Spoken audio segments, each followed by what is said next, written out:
আমি রিফাত জাহান। তো আজকে আমাদের ক্লাস হচ্ছে এস্টিমেটিং অ্যান্ড কস্টিং। এস্টিমেটিং কি? এস্টিমেটিং হচ্ছে কোনো সম্ভাব্য কাজের পরিমাণ নির্ণয় করা। আমরা যেহেতু আর্কিটেকচার বা সিভিলের স্টুডেন্ট, সেহেতু আমরা যে কোনো একটা বিল্ডিং বা যে কোনো একটা স্ট্রাকচার, রাস্তা বা যে কোনো কাজ করার ক্ষেত্রে আমরা যে কাজটা করব সেটা হচ্ছে কতটুকু কাজ আমার করতে হবে, অর্থাৎ কাজের পরিমাণটা আমাকে বের করতে হবে। সেই পরিমাণ নির্ণয়টা হচ্ছে estimating. And costing, what is costing? আমি কাজের পরিমাণটা নির্ণয় করার পর সেটাতে কতটুকু পরিমাণ আমার খরচ হতে পারে সেই টাকার পরিমাণটা বের করাই হচ্ছে কি কস্ট। যেমন একটা স্টুডেন্ট বা যে কোনো একজন ইঞ্জিনিয়ার, তার প্রথমত জানতে হবে আমাকে এখানে কি কি কাজ করতে হয়। প্রথম কাজ হচ্ছে ভিত্তির কাজ।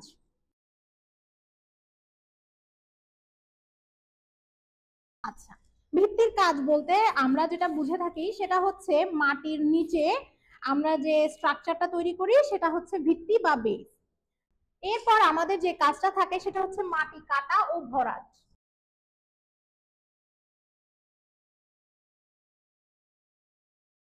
মাটি কাটা ও ভরাট বলতে আসলে আমি কি বুঝতেছি, 2 থেকে 3 জায়গায় এই কাজগুলো হয়ে থাকে। যেমন আমি যদি একটি পুকুর খনন করতে চাই, সেই ক্ষেত্রে আমার কি কাজ করতে হবে? মাটি কাটতে হবে। এবং যদি আমি একটা রাস্তা তৈরি করতে চাই, সেই ক্ষেত্রে আমার মাটি কাটতেও হতে পারে, আবার ভরাটও করতে হতে পারে। সেটা আমার কাজের উপর নির্ণয় করা হবে। যেমন আমি যদি একটা রাস্তা তৈরি করার জন্য প্ল্যানিং করে থাকি, সাপোজ টু বি এটা আমার একটা ল্যান্ড, আমি জানি না ওই রাস্তাটার অবস্থা কি অবস্থায় আছে, এইটা হচ্ছে আমার বর্তমান মাটির অবস্থান। এখন এই মাটির অবস্থানে আমি যখন একজন ইঞ্জিনিয়ার হিসেবে রাস্তা তৈরি করতে যাব, তখন আমার কি দেখতে হবে? আমি নির্দিষ্ট একটা সারফেস বা গঠন তল তৈরি করে নিব। আমি ধরলাম সেই গঠন তলটা আমার এই জায়গাটায়, আমি ধরলাম এটা আমার গঠনতল। এই গঠনতল অনুযায়ী যদি আমি আগাতে যাই, তাহলে দেখা যাবে আমার কিছু কিছু জায়গায় মাটিগুলো নেই, অর্থাৎ কি এই জায়গাটায় আমার ভরাটের প্রয়োজন। এই যে এই জায়গাটায় আমার মাটি ভরাটের প্রয়োজন। আবার কিছু কিছু জায়গাটা আমার উঁচু হয়ে আছে, যেমন আমরা এখানে দেখতে পাচ্ছি।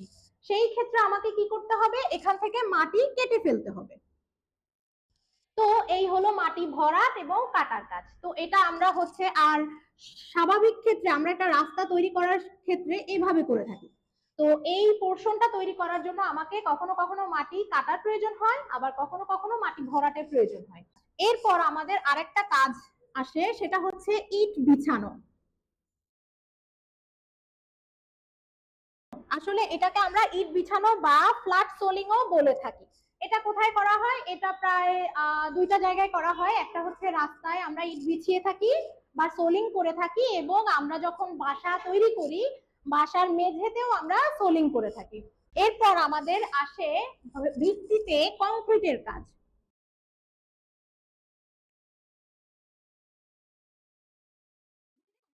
ভিত্তিতে কংক্রিটের কাজটা হচ্ছে অনেকটা এই ধরনের। আমরা যে ভিত্তিগুলো তৈরি করে থাকি, ভিত্তিগুলোর ড্রয়িং পোর্শনটা যদি আমরা একটু দেখি, এই ধরনের হয়ে থাকে ভিত্তিগুলো।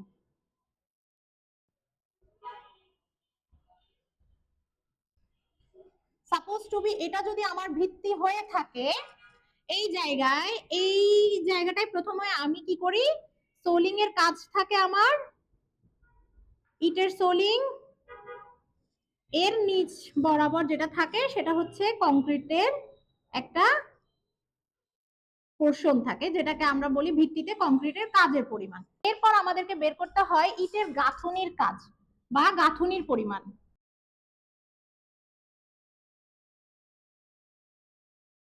ইটের গাঁথুনি বলতে আসলে আমরা কোনটা বুঝে থাকি? যেই যেই জায়গাগুলোতে আমার ইটকে গাঁথুনি হিসেবে দেওয়া হয়। যেমন এই যে এই ড্রয়িংটা যদি আমরা একটু দেখি বুঝতে পারবো।